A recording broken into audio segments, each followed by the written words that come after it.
Journey across the globe from Scotland to China with world's greatest train ride videos. Experience the breathtaking thrill and adventure of authentic train travel as you follow the tracks to unique history, fascinating people, and breathtaking scenery. All aboard!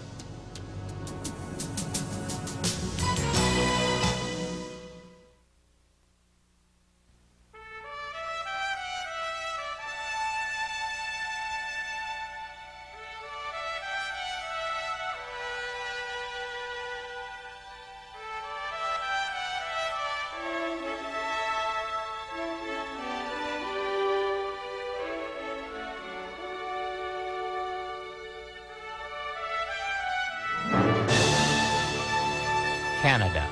From the Atlantic to the Pacific, this vast nation, one of the largest of the world, encompasses towering mountains, rolling prairies, the Great Lakes, and crashing shores. From this land have come great cities, abundant farms, and majestic dreams. In 1871, this expansive nation sought to link its scattered population by building the world's longest and costliest railroad. On November the 7th of 1885, it was completed. And in its thousands of miles of ribbon steel are told the story of a nation. Join me as we ride the Canadian, one of the last great trains of the world, on a journey back in time.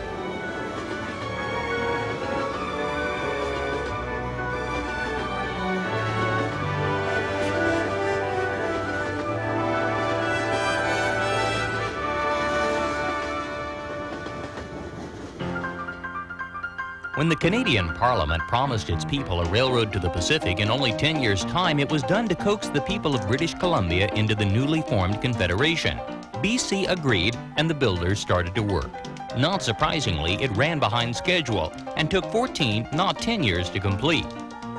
Soon after the last spike was driven on the southern route of the Canadian Pacific, the Grand Trunk started its own railroad to the north through the Yellowhead Pass. And simultaneously, the Canadian Northern, in competition, began its own route. And by the early part of this century, Canada had not one, but 3 different transcontinental tracks.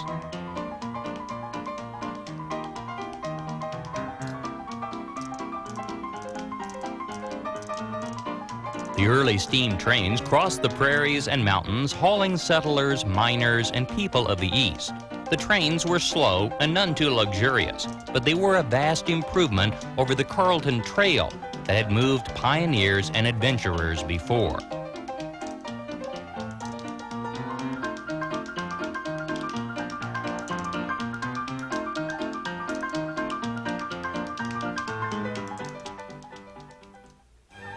And then on April the 24th of 1955, 70 years after the first trains rolled west, the Canadian Pacific inaugurated one of the fastest and most luxurious trains of the world, the Canadian, a glittering new train of stainless steel featuring 2 observation dome cars, one with a bullet-shaped lounge, the last car on the train and the Canadian's most distinctive feature.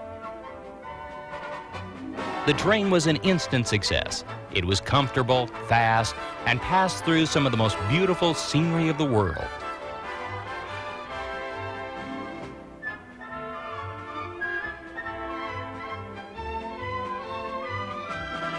But within a few years, jets were making the 3-day trip to the west in only a few hours, and the public started to abandon the train.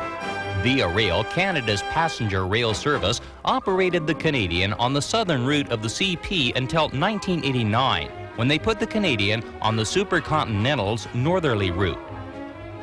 At the same time, Via announced that they were investing $200 million in a program to completely restore this train.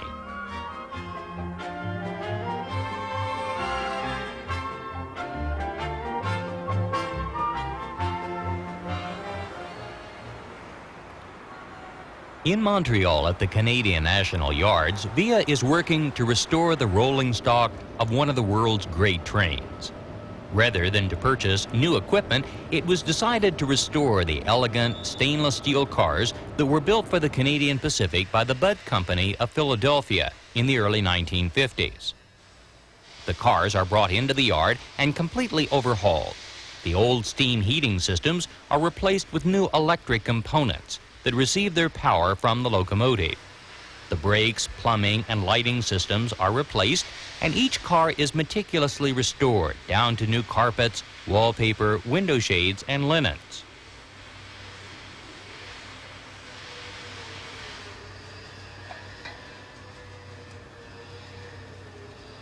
When the cars are finished, they are tested, then put back together into a unit of usually 12 cars as a newly restored train, consisting of a baggage car, 2 coaches, the Skyline Dome, a dining car, 6 sleepers, and the trademark park car with its dome and bullet-shaped rear lounge.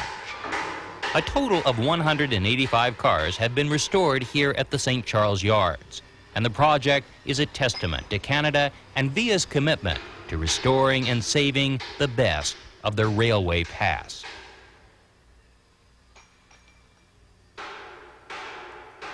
The new route of the Canadian takes the northerly route of the old supercontinental. From Toronto, the train heads around the Great Lakes to Winnipeg, then west to Saskatoon and on to Edmonton. From Edmonton, the train climbs through the Rockies, stopping in Jasper, and then proceeds on to Kamloops as it rolls towards Vancouver on the Pacific coast. The Canadian begins its westward journey in the city of Toronto. Toronto is Canada's largest city. It is the capital of Ontario and one of the truly great cities of the world. It stands on Lake Ontario, a glittering metropolis of steel and eye-catching architecture. It has a population of over 3 million people and includes 80 different ethnic groups. The UN cited Toronto as the most ethnically diverse city in the world. Dominating the skyline is the CN Tower.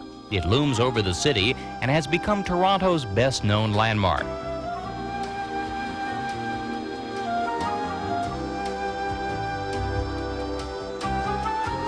Toronto is one of North America's most active cities. The sidewalks are crowded with business people during the lunch hour, and at the end of the day, commuters use the city's extensive subway system, commuter rail services, and far-reaching public transportation as they return to their homes. It is a city that has exploded in a few short decades, from being a somewhat sleepy town to a dynamic, action-packed, world-class city.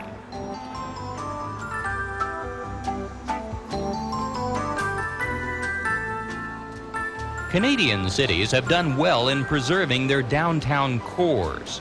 In most Canadian cities, vast indoor shopping malls have been built in the center of the downtown. The Eaton Centre on Yonge Street is one of Canada's largest downtown shopping malls.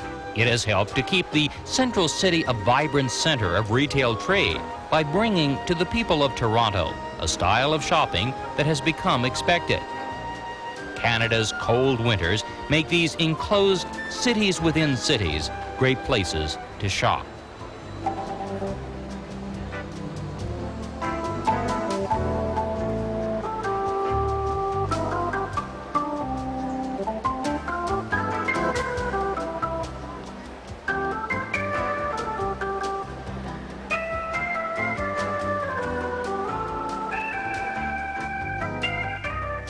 The old City Hall, built in 1899, stands next to the new City Hall. Both are in the heart of downtown.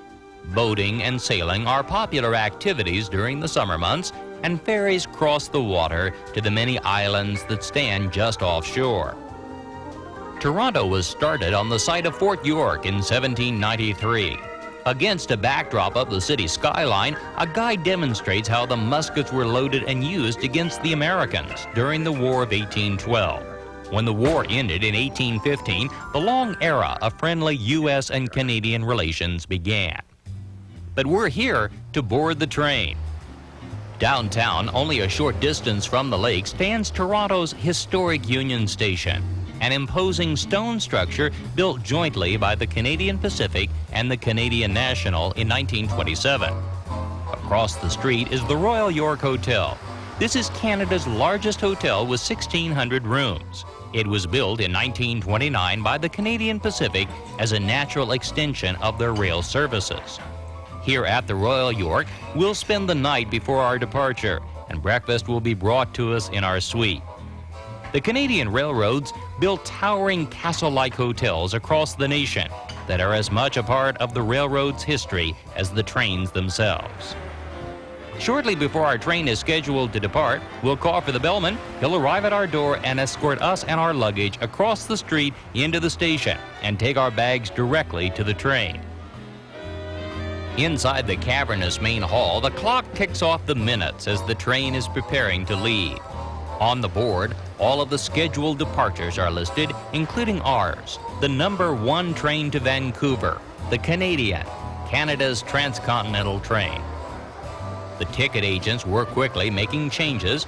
Unlike airline agents who arrange only seats, train agents handle the berths and must sort out sleeping car problems as well. The crowd gathers, awaiting the opening of the platform by the train personnel. Meanwhile, the train has arrived from the switching yard, and the VIA personnel are busy trackside loading the train. Fuel must be loaded in both locomotives. Luggage is brought to the baggage car, and the stewards are busy tidying up the bedrooms and berths. The galley staff loads the food and supplies which will be needed on this transcontinental trip to prepare meals for the passengers aboard the train.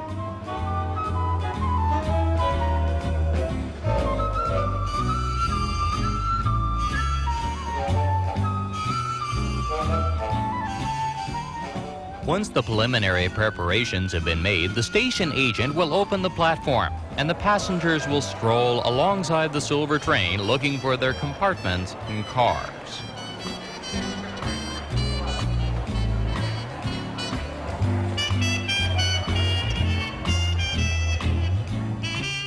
At 12:45, the conductor shouts, "All aboard." The locomotives power up, the motors are engaged, and the Canadian pulls out of Toronto's Union Station on a journey that will end 3 days and 2,800 miles later on the shores of BC. So sit back, relax, and welcome to the wonderful world of the train.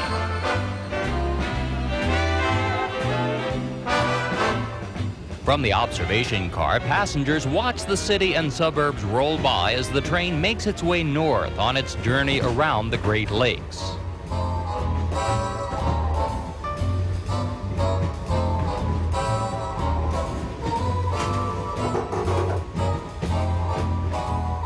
As the day goes on, passengers gather in the parked car and meet their fellow travelers. At 5 o'clock, cocktails are made, hors d'oeuvres are served, and the routine of the train begins.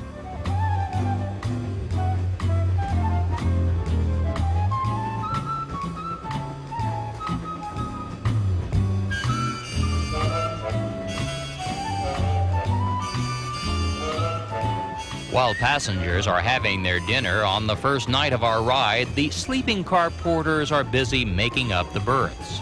The Canadian has 3 types of sleeping accommodations: sections, which are sleeping berths in the front part of the car, roomettes, where the single chair converts into a bed, and bedrooms, one of which you see here. Each bedroom has its own small bathroom, 2 chairs, and 2 berths. The steward makes up the beds by collapsing the chairs and lowering the bunks into place. The space is not large, but the bedrooms are comfortable and afford complete privacy.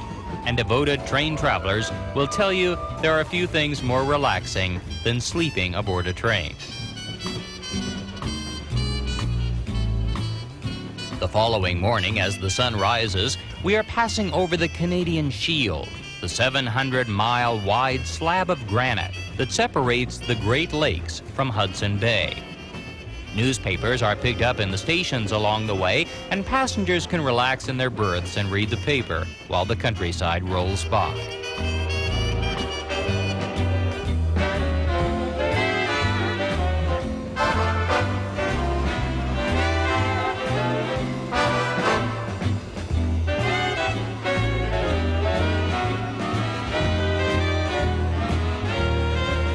After enjoying breakfast in the dining car, passengers will spread out over the train. Some return to their private rooms, others head to the Skyline Dome car to play cards. Some talk or read, while others simply peer out of the window and watch the passing scenes. The weather is unpredictable. This morning, rain rolls off the panoramic windows of the observation dome. At 11 a.m., we pull into Sioux Lookout, a small town above the Great Lakes. This is one of the service stops for the train. Here, passengers have about 20 minutes to get off and stretch their legs. The cars will be watered. Each car holds several hundred gallons of water, and at designated stops, water will be added to the tanks. The train is fueled here by a young woman. Via Rail has been a leader in employing women in non-traditional jobs. With the train fueled and watered, the conductor will call out all aboard, the passengers hustle onto the train, the stewards pull up the stairs, lock the Dutch doors, and the train is rolling again out over the Shield from Ontario into Manitoba as we make our way west to the city of Winnipeg.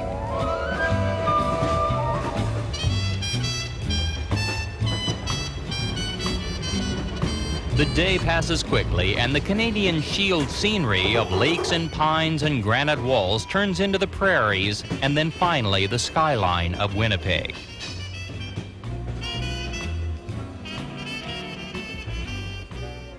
Winnipeg lies in the lower part of Manitoba. It is the provincial capital and home to 650,000 people. It is sometimes called the Chicago of Canada, for it is the business center of the Canadian prairies. The Canadian pulls into Union Station on Main Street in the heart of town. Winnipeg has a modern skyline.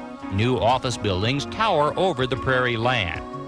At Union Station, we leave the train and head across the street to the Fort Garry Hotel. The bellman follows with our bags, much as we experienced at the Royal York in Toronto. The Fort Garry is one of Winnipeg's classic landmarks. It was built in the first part of the 20th century by the railroad and was designed in the famous chateau style. Because of its location, across from the station, it was for years a center of activity for this crossroads town. Today, its ballroom has been converted into a casino, the only place in Canada where casino gambling is allowed. Winnipeg is a bustling city that reflects the fact that this is a city of business. This community serves the business and financial needs of the vast prairie lands. Grain is shipped here, the prices determined on the Winnipeg Commodity Exchange, and the banks and brokerage houses control much of the vast wealth the rich farmlands produce. The city is balmy and pleasant in the summer, but in winter it can be one of the chilliest places of the world. The corner of Main Street and Portage in Winnipeg is jokingly referred to as the coldest street corner on earth. A complex system of enclosed walkways interconnects many of the downtown buildings. Portage Place is a lavish multi-level shopping arcade completely enclosed and designed to encourage people to shop and browse on even the coldest days of the year. Winnipeg's best-known store is The Bay, a giant department store in the heart of town. Its name is actually the Hudson's Bay Company. It was incorporated in 1670, and the history of this store speaks of Winnipeg's early days. To the north of Winnipeg lies Lower Fort Garry. This fort was built on the Red River by Hudson's Bay Company. The company established this outpost to receive the furs caught by trappers who braved this unsettled and largely unexplored land. The Red River carts were used to haul the furs. They were also the primary means of moving goods west for the pioneers. They were to Canada what the covered wagons were in the U.S. The carts were made only of wood. When the wheels turned, they created a deafening squeak that was said to have driven many settlers to distraction on the long trips west. Winnipeg was built on the Red River below the fort at the point where the Red and Assiniboine rivers meet. Winnipeg arose on the west bank, St. Boniface on the east. The historic St. Boniface Basilica is one of many sites on this quiet and very French side of the river. This is the largest French-speaking community west of Quebec. The Métis, French Canadians who married natives, settled here and began Winnipeg's long tradition of ethnic diversity. The Ukrainian Cathedral speaks of Winnipeg's second largest ethnic group. Their heritage is evident throughout the city. There are more Ukrainians in Winnipeg than any other place in the world outside of the Ukraine. Winnipeg is the capital of Manitoba, and the legislative building stands in the heart of town. It was built in 1919 in the neoclassical style. The golden boy atop the dome stands posed with a sheath of wheat in his hand, looking out over the vast prairie lands. Winnipeg is home to the Royal Canadian Mint. Here the coins of Canada are produced. The Centennial Concert Hall is the home of the Royal Winnipeg Ballet, one of the world's foremost dance companies. The people of Winnipeg have always supported the arts. Winnipeg is covered with parks. The green lawns and shade on the Red River, excursion boats pass regularly. Winnipeg has always been a transportation town. Its earliest days are, like so many Canadian towns, tied directly to the fortunes of moving people and goods. Billowing clouds of smoke moving across the prairies signaled the coming of the train. The Prairie Dog Central is Winnipeg's last steam train. It operates on an excursion journey today from Winnipeg's St. James Street Station out to Grosse Isle. In the early 1900s, there were many of these trains that hauled people from Winnipeg out to Victoria and Winnipeg Beach, Manitoba's lakefront towns. The locomotive was built in Scotland in 1882 and is typical of the hundreds of locomotives that traveled the Canadian rails until the end of the age of steam.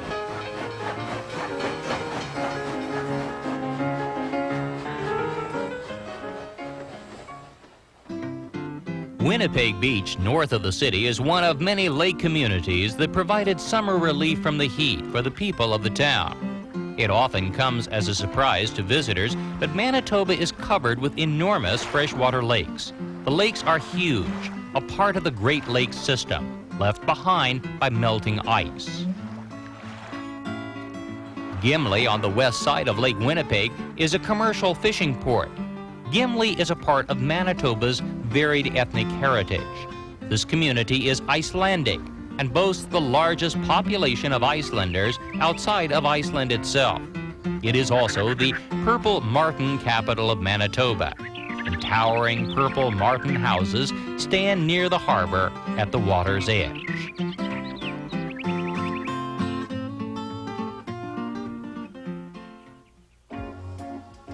But Winnipeg is mostly about business. This is a town of trade. New high-rise office buildings cover the downtown streets.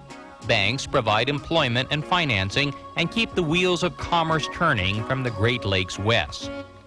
Winnipeg's comparison to Chicago is because of this, the Winnipeg Commodity Exchange. Like the Chicago Board of Trade, this exchange room creates and controls the fortunes of the grain-producing region. Here, the prices are set for the bushels and boxcars of everything from oats standing in a barn to crops that have not only not been harvested yet, they haven't even been planted yet. The prices are set, haggled over, and bid up and down on the floor of this exchange. Weather is vital, and charts showing rainfall in specific regions and forecasts for the months ahead are used by the traders in making their bids. At first glance, these trading floors always seem chaotic with no point of order. But there is, of course, a highly defined system of doing things here, and at the end of the trading day, all of the paperwork is processed, and farmers, bankers, and investors across Canada will have seen the value of their assets rise or fall. This exchange sets the heartbeat of the prairie's economic health. From Winnipeg, we now head west. The Canadian leaves Union Station through the Winnipeg Yards and heads out over the prairies on a track as straight as an arrow to our next stop at Saskatoon.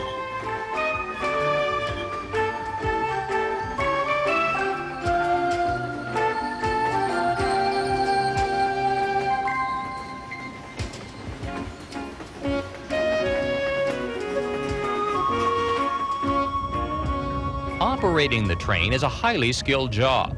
Like piloting a plane or guiding a ship, the engineer is ultimately responsible for the lives of hundreds of people on board the train. The locomotive is staffed by two people, an engineer and his assistant. In reality, they both take turns driving the train. The Canadian is pulled by 2 locomotives, though only the head engine is staffed. The engineer keeps his hands busy between the throttle, which has 4 positions, and the air brakes, which are the train's most critical component. Various gauges are monitored as the engineer keeps an eye on the machinery behind. The horn button announces the train to the road crossings ahead. The most closely watched instrument is the speedometer. The engineer constantly monitors the speed of the train, particularly as the signals and the track switches are approached. These giant locomotives are diesel-electric F-40s manufactured by General Electric in Hamilton, Ontario. Each produces 1,800 horsepower, and they operate by burning diesel fuel in generators that make electricity, which is used to power the traction motors that actually move the train. The system is efficient, dependable, and creates a smooth and more even ride. Our next stop is Saskatoon, Saskatchewan's largest city, located near the center of the province, northwest of Regina, the capital, 150 miles away. The train pulls in at dawn. The schedule calls for an arrival at 3 a.m., but a forest fire in Ontario has delayed this westbound train, and as a result, we are running several hours behind. Saskatoon is a surprise, a bustling prairie town built on the South Saskatchewan River, a city of bluffs, bridges, and wide tree-lined streets. The population is 185,000, and the community serves the retail, medical, and business needs of farmers and their families scattered over much of the province. Saskatoon's best-known site is a hotel. The castle-like Bessborough Hotel was built on the bluffs of the river in 1935 by the Canadian National, another of the great railway chateau hotels. But this community is defined more by what surrounds the town. Rich, abundant farms, acres and acres of prairie that in late summer glisten with golden wheat. Saskatchewan is a part of the rich plains of North America that begin in Texas and Oklahoma and reach north of Saskatoon. Livestock is raised on pasture lands, and the whole region is not much different from what you would find outside a Kansas town. The grain elevators of Canada stand like sentinels across the prairies. They hug the tracks, and boxcars of grain move from here to the 4 corners of the world. Canada's grain elevators are almost always of metal, square with pitched roofs, very different from the round concrete prairie skyscrapers found in the U.S.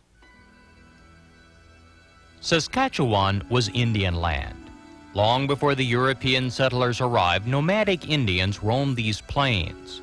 Along the banks of the South Saskatchewan River, tribes would stay for extended periods of time. The Indians followed the buffalo herds. This was an ideal spot because of the river bluffs where the buffalo could be driven over the edge to their deaths below. Today at this spot, the provincial government has created a heritage park, Wanuskewin. It means seeking peace of mind. It is an interpretive Indian site where you can explore the land and wander through exhibits that tell the stories of the lives of these nomadic people. Their lives depended on the buffalo. These animals provided the Indians with everything they would need. At Wanuskewin today, native North Americans demonstrate dances, storytelling, and the use of beads. The beads were used for artistic expression, as well as currency on the plains. They were woven into intricate designs and were highly prized, traded, and given as gifts. Today at Wanuskewin, the University of Saskatchewan operates an extensive archaeological laboratory. Students of archaeology learn firsthand the patient skills a modern archaeologist needs. These were nomadic people, so nothing was moved unless it was needed. They left behind a rich treasure trove of pots, clothing fragments, and what was essentially their trash. Today, these discarded fragments of an early civilization yield answers about these people's lives and the movements and advancements of people over the North American plains. The nomadic people of North America left behind much to be discovered, and a great deal of modern archaeology involves uncovering, examining, and studying the movements of these tribes as we seek to understand how the North American continent developed and evolved. From Saskatoon, the train continues west. Our train tonight is running on time, and we will depart Saskatoon at 3:38 a.m. Not a convenient time, but the reality of cross-country trains is that some of the stops will inevitably be in the middle of the night. The awaiting passengers board, and the train heads out into the black, empty skies. The stewards are busy preparing the berths for passengers who have booked sleeping accommodations out of Saskatoon. This is a section. These are berths at the front of the sleeping car that are made out of daytime seating areas. The steward will lower the beds and make up the berths that line the corridor. To ensure privacy, he'll hang heavy canvas curtains on both the upper and the lower berths. Changing into your pajamas behind these curtains has challenged travelers since the first sleeping cars started to roll. The night passes, and the following morning, as the sun rises over the prairies, we are heading west, leaving Saskatchewan and entering the eastern plains of Alberta.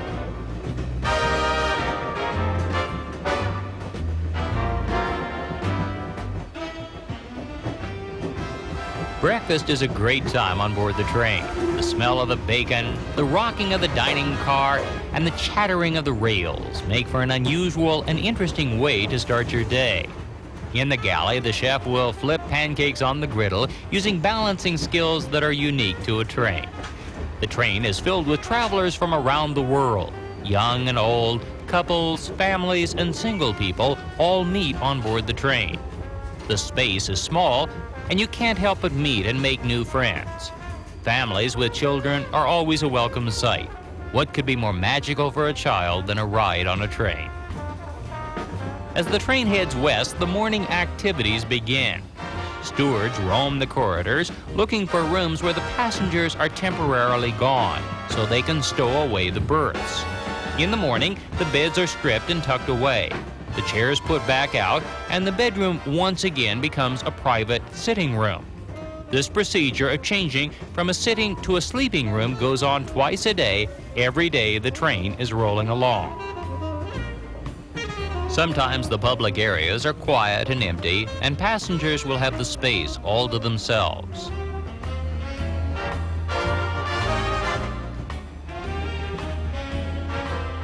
The conductor is the most important person on the train. Passengers sometimes assume the engineer driving the train is the number one person, but not so.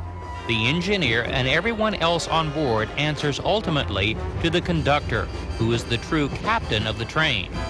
The conductor has many jobs. He takes tickets, but handling the paperwork is the more time-consuming task.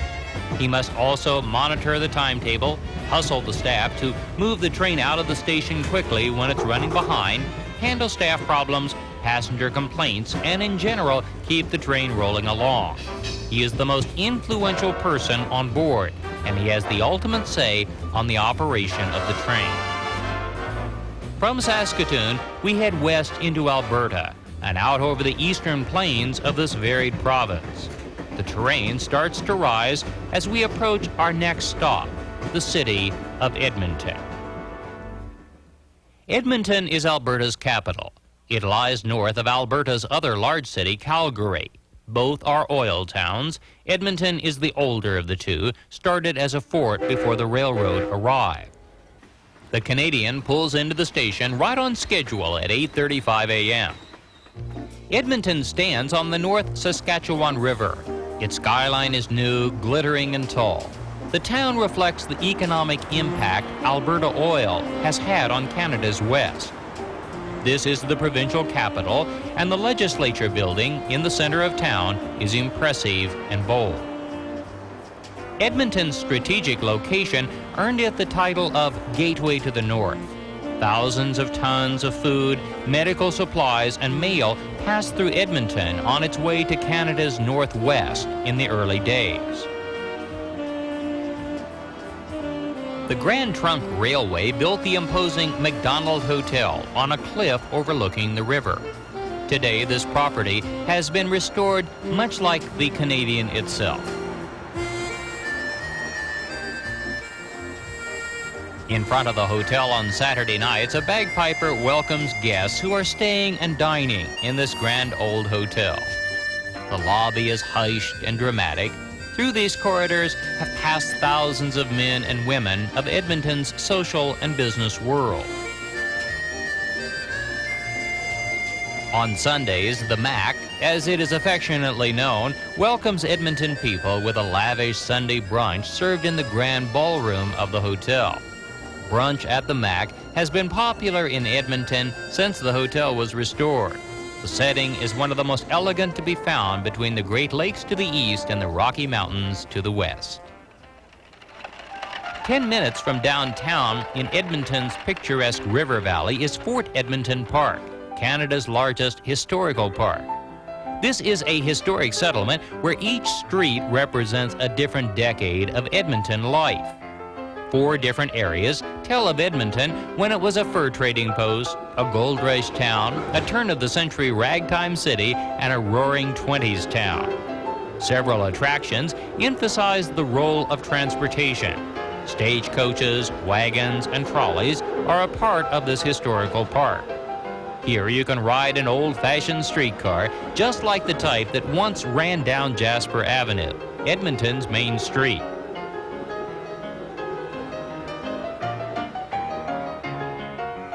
A steam train rumbles along, another of the giant locomotives that originally conquered the Canadian West.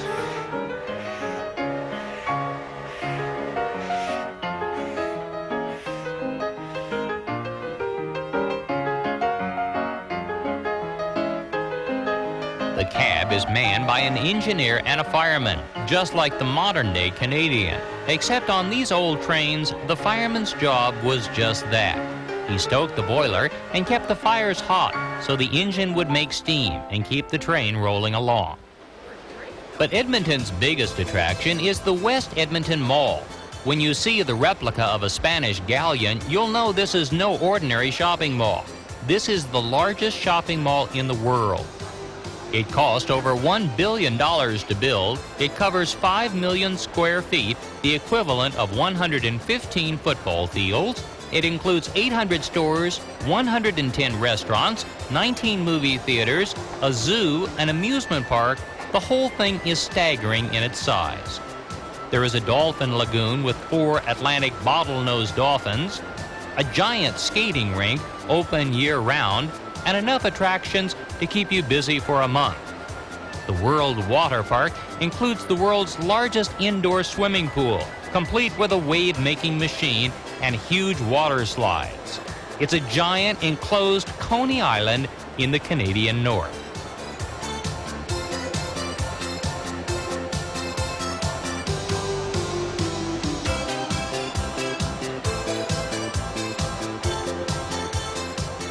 And what would a shopping mall be without bungee jumping? Yes, you can buy a car or a pair of sneakers and jump off of a monstrously high perch and bounce up and down.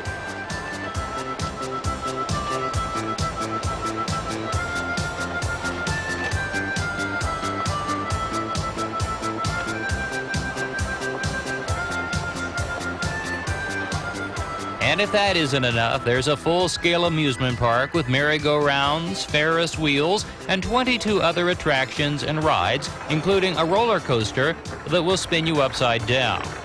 The West Edmonton Mall is unique. It's Edmonton's best-known attraction and unlike anything else in the world.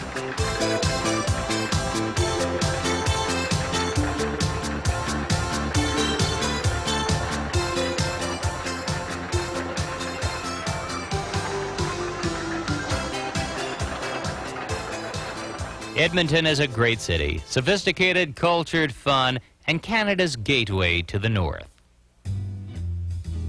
The following morning at 9:05, the Canadian departs from Edmonton to the west. We have a new head-in crew on board that will take us on to the Rockies.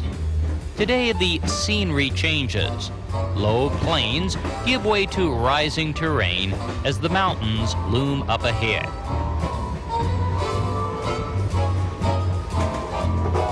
We pass endless freights loaded with grain moving west to the Canadian ports. The train builds speed as we head west past lakes and valleys onto the Rocky Mountain range.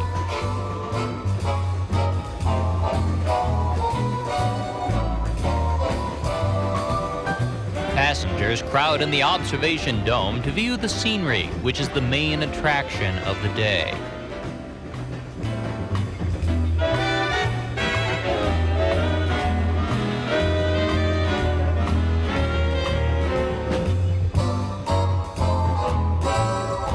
The train curves back and forth around the lakes and mountains as the land rises rapidly at the foot of the range. We are heading west through the Rockies towards the Yellowhead Pass. When the original surveys of the mountains were done in the 1870s, there was endless debate about which pass to use. The Canadian Pacific opted for the Kicking Horse Pass to the south. It wasn't until 1915, when the Grand Trunk and Canadian Northern began building their lines west, that the Yellowhead Pass was used. We will be passing through the Yellowhead Pass as we move toward the Pacific coast. But before we do, we're going to leave the train at Jasper, Alberta, for a few days of adventure in the heart of the Canadian Rockies. The Canadian approaches Jasper on the mainline tracks of the Canadian National. This was the route of the Supercontinental, CN's transcontinental train. Jasper stands in the center of Jasper National Park. Unlike Banff to the south, which is mostly a tourist town, Jasper was, for many years, an active commercial center. The Canadian National maintained large railroad yards here, and the town was a primary switching point as the freights were assembled to head east and west. Jasper feels like a chalet village. The architecture is vaguely Bavarian. In summer, it's very busy with travelers from around the world. Some arrive by train, others come in on coaches and by car. This is mountain country. Surrounding Jasper are some of the most spectacular mountains of the world. This is toward the northern end of the massive Rocky Mountain range that begins in New Mexico and ends north of British Columbia. The mountains are somewhat lower than those in the U.S. Most of the peaks are between 9,000 and 11,000 feet, but the shapes are very dramatic. The spring runoff creates churning rivers that drop dramatically, creating some of the world's most impressive waterfalls. Outside of the town of Jasper stands the Jasper Park Lodge. The Jasper Park Lodge had very humble beginnings. It started out as a tent camp in 1915, begun by Fred and Jack Brewster, who were the tourism pioneers of this region. In 1921, the Grand Trunk Railroad took over the tent camp and built 8 log cabins. The setting is beautiful on Lake Belvoir, with Mount Edith Cavell looming ahead. Over the years, it has expanded into a 437-room resort. One of its most interesting features is its highly mobile room service. If you call room service here and order breakfast, lunch, or dinner, it will be delivered by a bellman on a bicycle, regardless of the weather.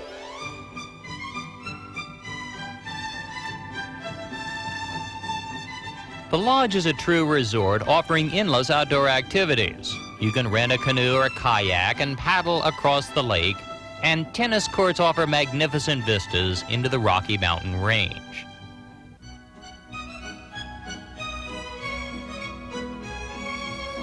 The golf course is world-renowned. Built in 1924, it took 200 men and 50 teams of horses to create. It was designed by the world-famous golf architect Stanley Thompson. Horseback riding has been a popular activity here since the Brewsters pitched their first tents and started inviting travelers from the east. Each day, the trail masters saddle up the horses and lead people staying at the lodge on the trails around the lake, past rivers, and through valleys of the mountain range. Magnificent scenery forms a backdrop along the trails, and the experience is typical of the outdoor adventures this region provides.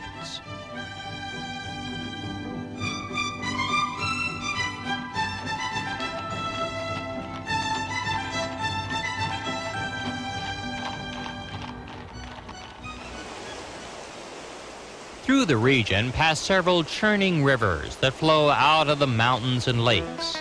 Whitewater rafting is one of the activities the Jasper Park Lodge provides. Participants carry the rafts to the river's edge and receive a few instructions before starting out.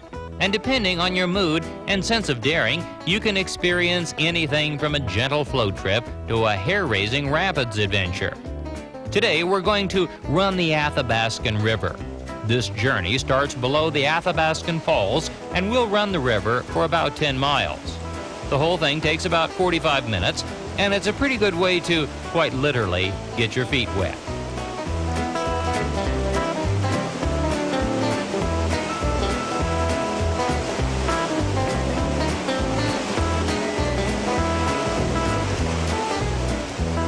But if you'd like a bigger thrill, the lodge will take you the other direction, to the Moline River. This is one of the Rockies' most beautiful spots. The river joins Moline and Medicine Lakes, and when they hand you a helmet, you'll know this ride is going to be a little less calm. This is a true whitewater trip. The river is running at nearly full force, and the raft runners will guarantee you a dramatic ride. The rafts set out from Moline Lake and enter the outflow as they start this wild river journey.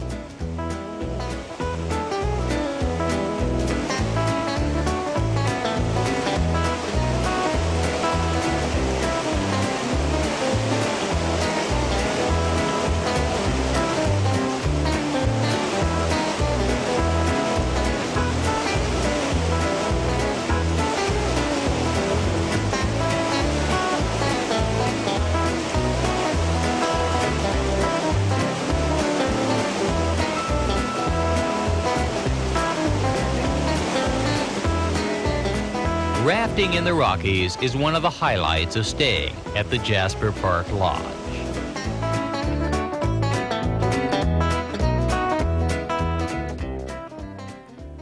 For other travelers, the Jasper Tramway offers its own thrills. This is the longest cable car in Canada. It opened in 1964 and takes 30 passengers at a time to the top of Whistler Mountain. The ride takes 7 minutes and crosses one tower en route to the mountain peak. A conductor on board offers a running commentary as people peer out of the car into the Rocky Mountain range.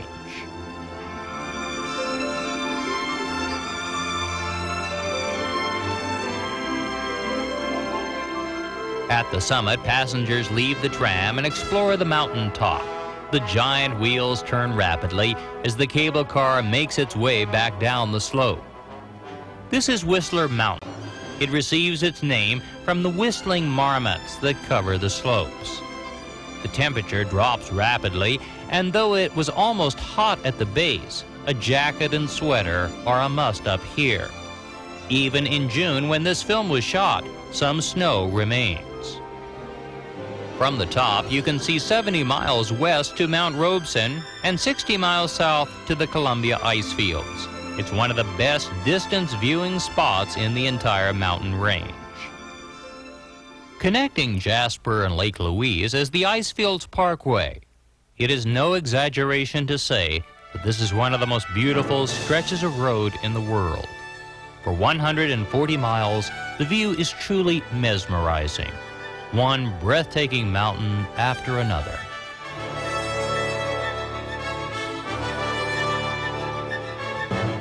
The Icefields Parkway passes through the center of Canada's two best-known national parks, Jasper and Banff. Jasper National Park includes the town of Jasper and stretches south to the Columbia Icefield. The park offers outdoor activities ranging from bicycling to camping and hiking through the range. The scenery is inspiring, the scale almost beyond words.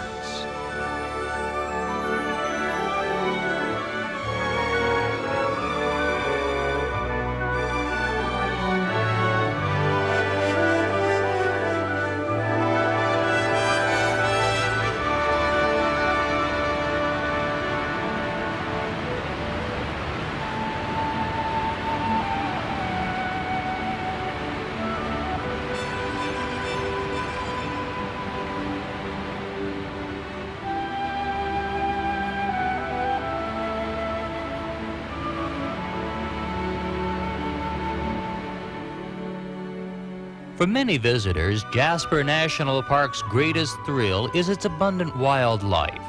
Few places of the world offer such a collection of wild animals roaming everywhere you go. Mountain goats are so common, cars often have trouble getting through on the roads.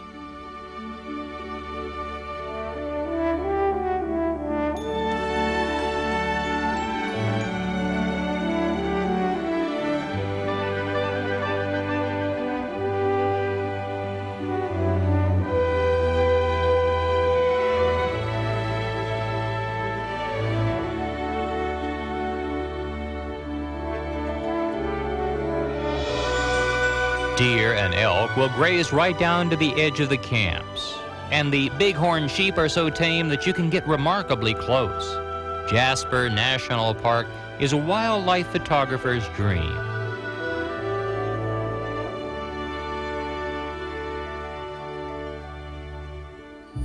Even the bears seem unaffected by people. These scenes were taken right alongside the Icefields Parkway, with the cars buzzing by.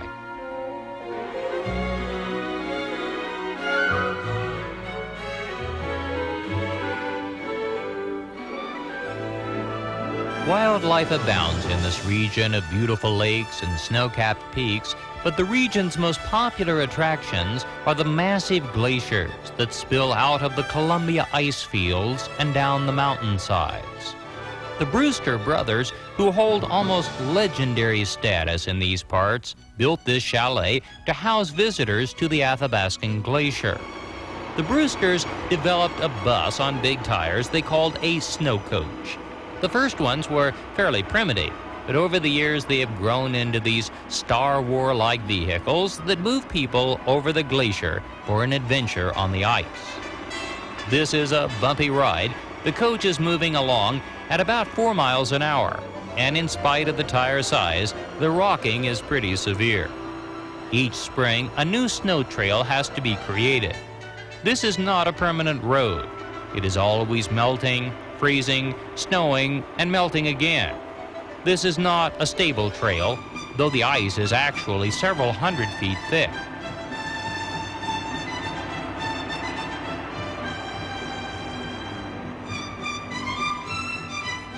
At the end of the snowy road, the passengers disembark and walk out onto the ice.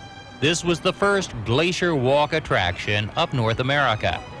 Since it began, thousands of people have had the experience of wandering out over the Athabascan Glacier that spills out of the massive Columbia ice field high overhead.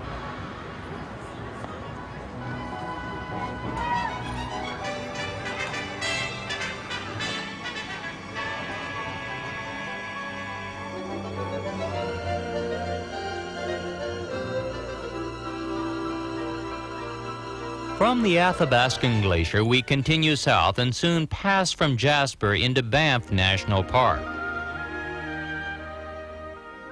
The Icefields Parkway connects the Columbia ice fields with Lake Louise and Banff to the south.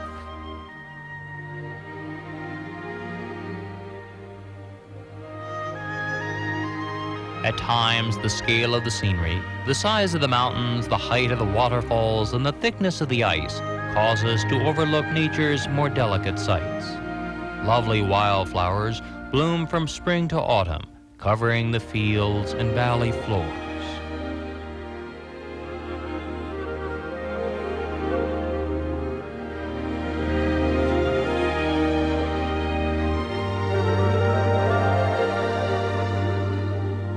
At the southern end of the parkway, we arrive at two of Canada's best-known destinations, Lake Louise and Banff.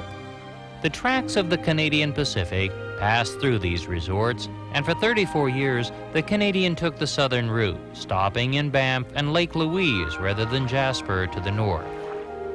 Lake Louise is one of the most picturesque spots on Earth. It stands in front of towering mountains, glaciers pouring off the slopes.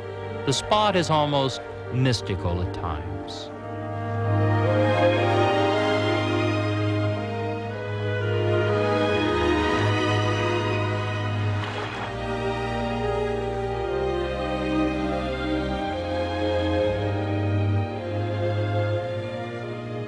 On the shores of the lake stand the world-famous Chateau Lake Louise. Like the Jasper Park Lodge, its origins were humble, initially a small cabin for passengers off of the train.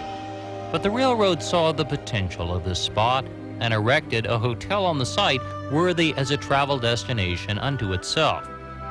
Giant yellow poppies surround the hotel and grow wild in the nearby fields. The Canadian Pacific Railroad built and continues to operate this hotel. At one end of the lobby is one of the most glorious picture windows of the world, framing a true postcard view.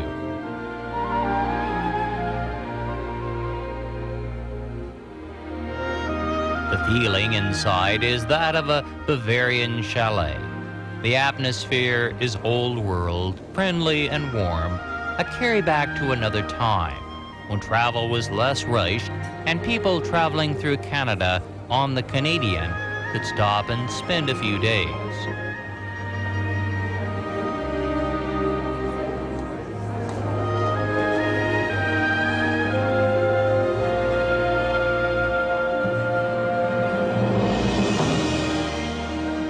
Nearby to Lake Louise is Moraine Lake. This is often called the most photographed lake in the world. Millions of cameras have been aimed at this spot. This vista is even printed on the back of the Canadian $20 bill.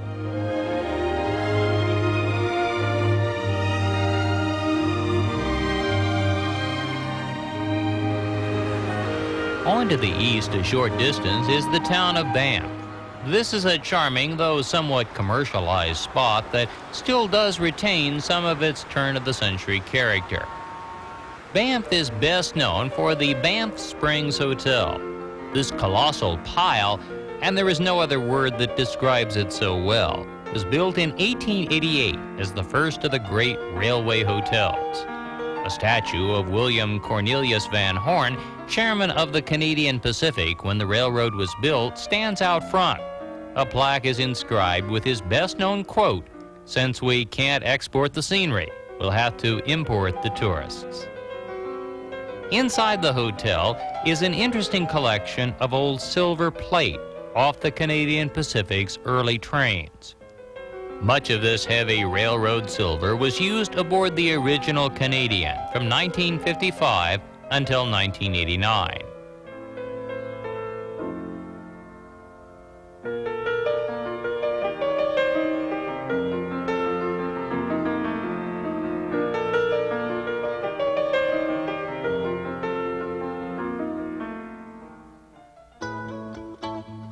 One of Banff's best-known attractions is the gondola lift that runs to the top of Sulphur Mountain. The ride offers a panoramic view along the way.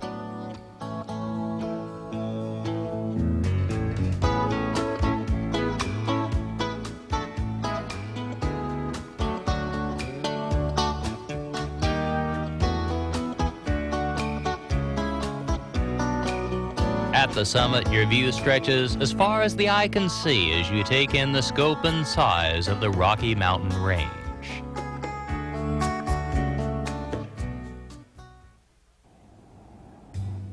From Banff, we now drive back to Jasper, turn in our rental car, and prepare to reboard the train.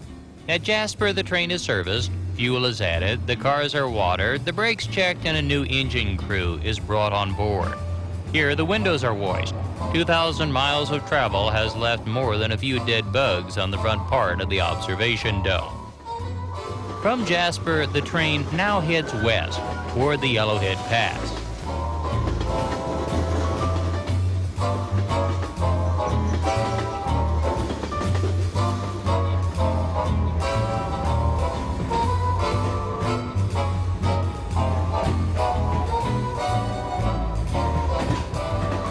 Today, the Canadian rolls on the tracks of the Canadian National through the northern Yellowhead Pass.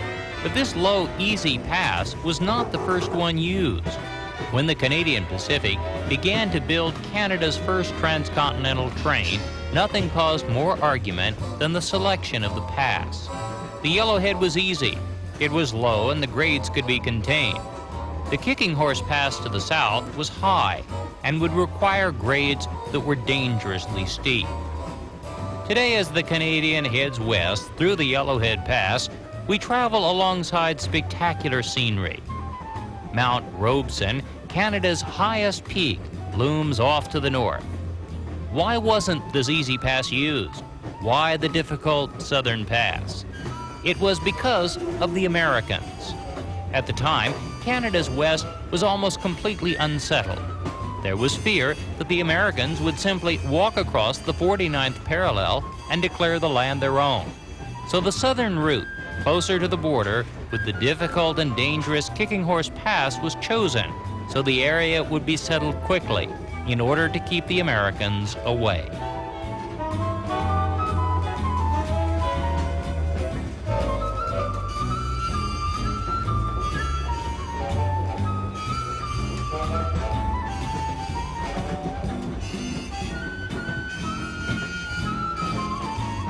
Dinner in the diner, nothing could be finer.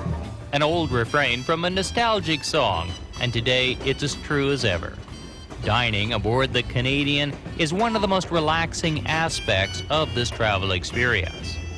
Passengers order from a fairly extensive menu, and everything is prepared to order on board. There are no microwaves in the dining car. All of the food is prepared fresh each day. Working in the galley is a job that requires a good sense of balance. The Canadian runs on continuous welded track, and the ride is fairly smooth, but the 80 to 90 mile-an-hour speed makes for enough jostling in the dining car and galley to keep the chefs and dining car stewards on their toes. Dining cars on board trains are a great place to make new friends. Everyone must share tables, otherwise all of the passengers couldn't be served. And after introductions are made, most passengers find their nightly table mates to be interesting. Everyone shares, by virtue of the trip, a common love of trains.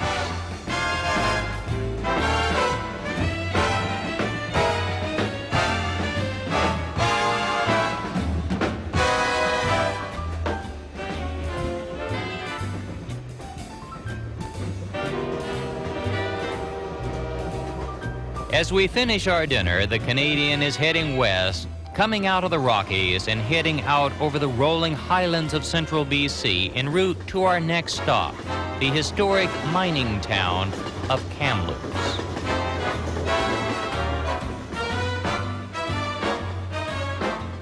Kamloops is, if nothing else, a railroad town. The main lines of the Canadian National and Canadian Pacific meet at this point. Kamloops lies in the lower central part of British Columbia between the Rockies to the east and the Coast Mountains to the west. The population is about 70,000, and the feeling is that of a rugged railroad and ranching town. The city hugs the Thompson River that runs through the heart of town, and the rail lines and extensive switching yards make the trains an integral part of the commerce and economy of the region. A small excursion boat takes people down the river and lets them see how quickly the city disappears and the ranch lands begin.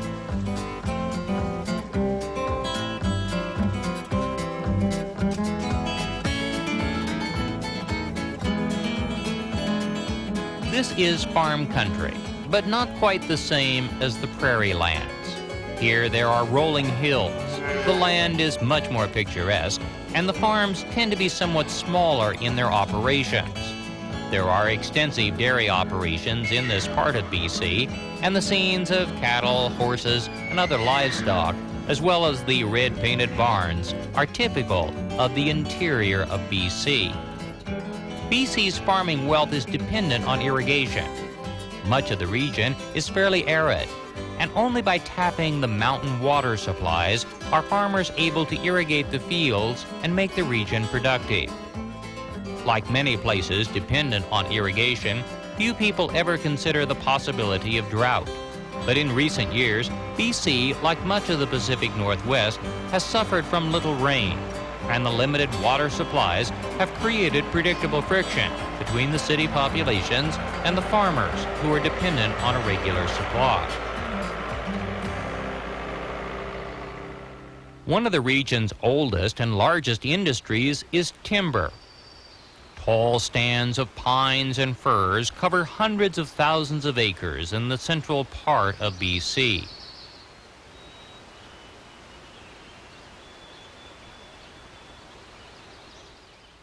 The huge logging trucks can be seen throughout this part of the province. They are on their way to sawmills and pulp mills, which are the largest employers in central BC.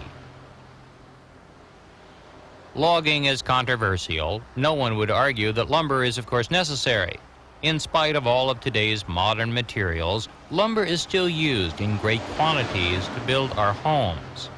The resource, unlike fossil fuels, is renewable. But how that resource is managed gives room for many different environmental views. Here the argument is over clear cutting. It is still done, but in more limited degree. BC is trying to manage environmental concerns against economic and human needs, and the dilemma inevitably leads to dissension between opposing sides. The pulp industry is one of the region's leading employers, but it is also a source of environmental concern. Canada is ahead of the U.S. in managing its ecological matters, but the further north you go, away from the border and the population centers, the more lax the standards become, and Canada is by no means without environmental concerns. A short distance from Kamloops, the scenery changes. To the south, beautiful lakes offer activities for people from throughout the Northwest. Through the region runs the Trans-Canada Highway, Highway Number 1. It stretches across the country. It is mostly two-lane. Canada has less four-lane cross-country highway development than the States.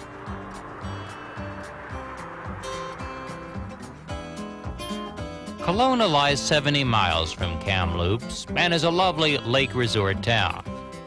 A modern outdoor sculpture stands beside the lake. It's the symbol of Kelowna and quite an impressive sight.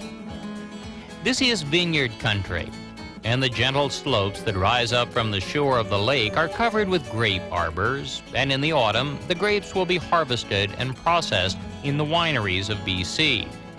BC wines have become well known in recent years.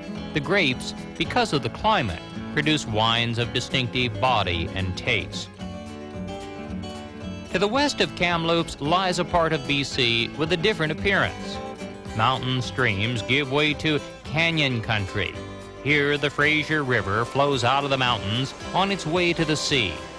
The Fraser River Canyon played a very important role in the history of Canadian trains. In addition to battling over which pass would be used through the Rockies, the planners of the route also argued over which Pacific port would be best. BC's only real settlement at the time was Victoria out on the island. Vancouver as a city really didn't exist. The decision to terminate the line at Vancouver rather than several alternate ports was due to this river gorge, which, though not easy, was manageable for laying the tracks. The Canadian Pacific built most of its line on the south banks of the river. By 1915, both the Grand Trunk and the Canadian Northern were building their lines mostly on the north side of the gorge.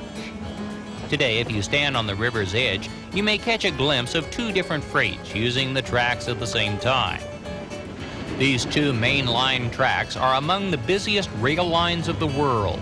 Dozens of freights move on opposite sides of the Fraser River day and night, hauling goods to and from the Pacific coast. While the romance of passenger trains is appealing, the heart of the railroad is this: giant, lumbering freights that move goods coast to coast. Canadian freight trains are often 100 cars in length. They are among the longest freight trains in the world. The trains still provide the most efficient way to move goods to and from the deep water ports out over a sprawling nation of nearly 3,500 miles in width. A sign above the river marks the spot where the last spike of the Canadian Northern was driven. It was the last spike of Canada's third transcontinental railroad. The first last spike was driven on the Canadian Pacific here at Craigellachie. This was the end of a tumultuous project, but unlike the Union Pacific, the railroad had been built in pieces. A section here, a section there, and the last spike was not a historic joining together of the east and west, but rather the last spike in a piecemeal system that had taken 14 years to complete. On November the 7th of 1885, the railroad was finished. It was the completion of a national dream. From Kamloops, the Canadian rolls through the Coast Mountains and into the Fraser River Canyon, making its way west on the final leg of the trip. When we arrive in Vancouver at 8 a.m., we will be completing a journey that has taken 3 days and 3 nights, covered 2,800 miles, crossed 5 provinces, the Great Lakes, the prairies, the mountains, and the canyons of the West. This is one of the longest passenger rail journeys of the world.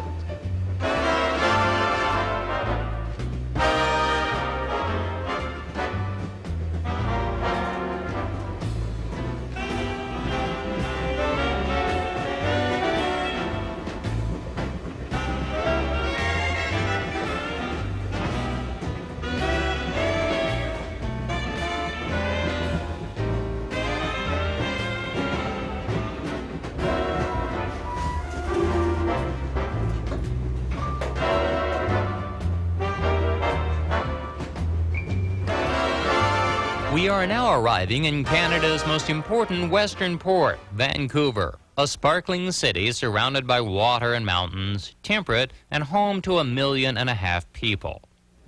The Canadian approaches from the east on tracks that lead directly into Vancouver's Main Street Station, a great old railway station built in 1919. Here the passengers leave the train. We are at the end of the line. People pass through the station, onto the central clock, a fixture in any rail terminal, and emerge in front of the station, ready to explore the town. Vancouver is Canada's great West Coast city. It is a modern city. Almost everything is new.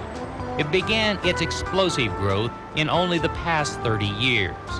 It is Canada's link to the Far East, and the population includes large groups of Asian immigrants.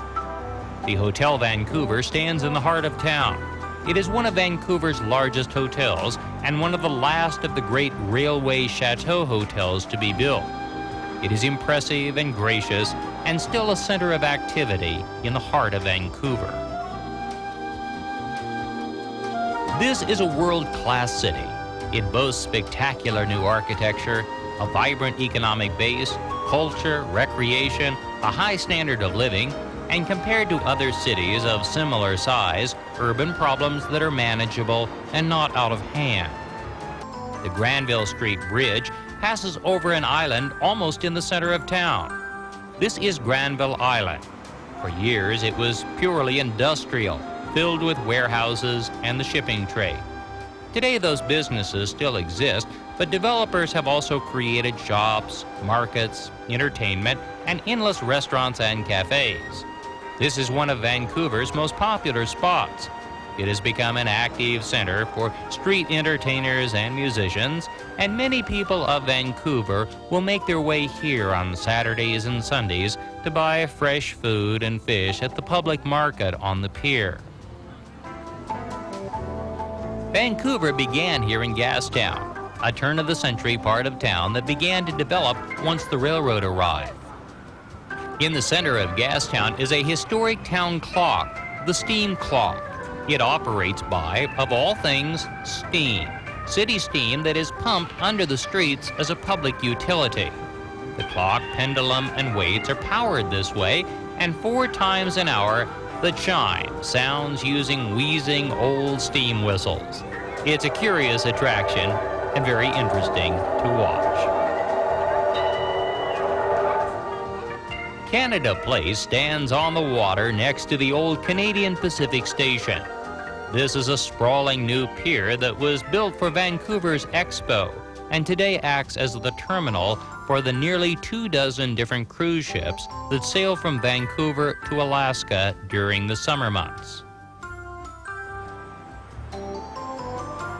The ships sail west through the harbor and under the Lions Gate Bridge.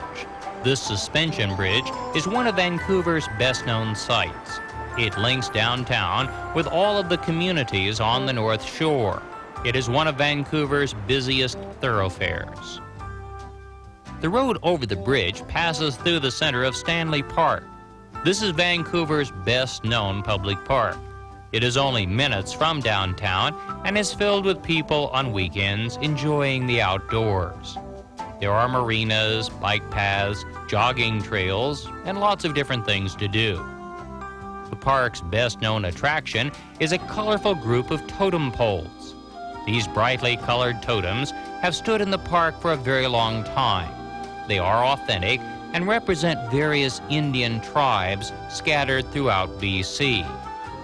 The figures on these totem poles represent families, events, and the leaders of each clan.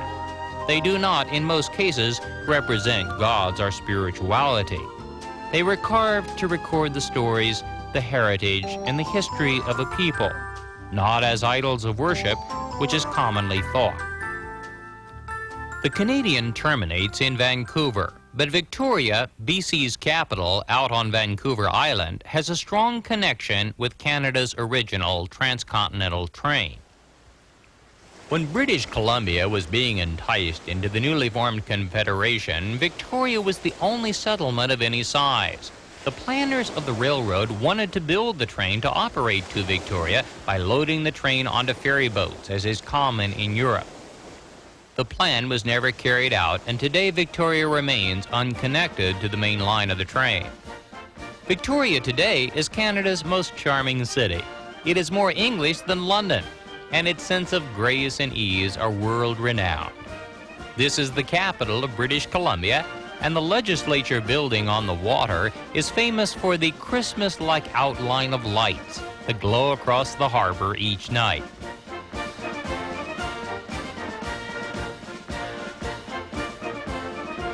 The town is filled with buskers, street entertainers, tourists, and local people going about their day. Carriages move visitors through Victoria, and the overall feeling is like that of being in an English seashore town. Victoria's best-known gathering spot is the Empress Hotel. This is not just a hotel, this is a BC institution. It was built by the Canadian Pacific shortly after the turn of the century, anticipating that the train would eventually deliver passengers directly here. This never happened, but the hotel was an immediate success. The Empress is most famous for tea. Tea in the lobby of the Empress at 4 o'clock goes back to the earliest days of the hotel. It reflects its English traditions and continues as popular as ever today. The quiet background sounds of clinking silver and animated conversation create an ambiance like that of the early trains, when travel was more leisurely and less rushed, a time when travel was to be savored and enjoyed.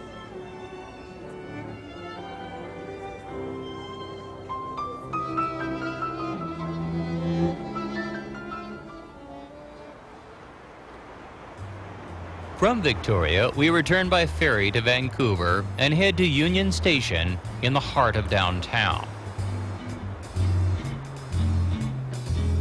At 9 o'clock tonight, the Canadian will depart to the east. The story of Canada and the story of the railroad are in many respects one and the same.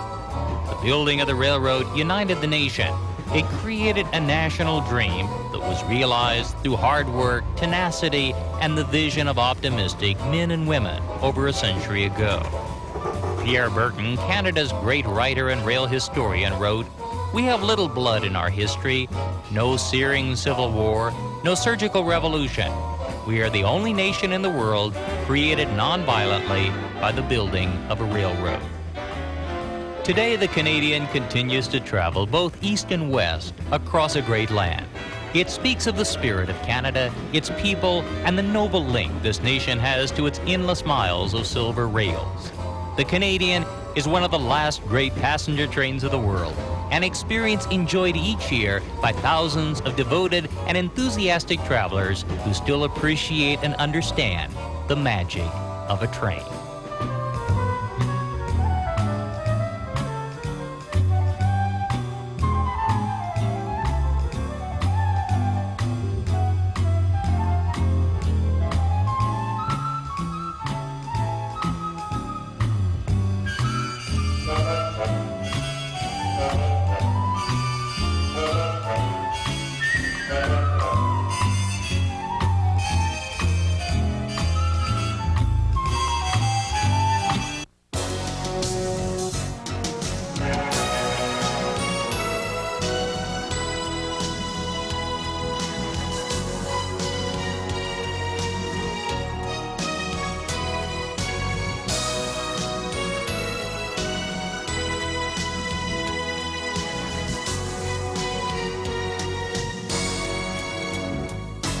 on the next World's Greatest Train Ride Video Adventure.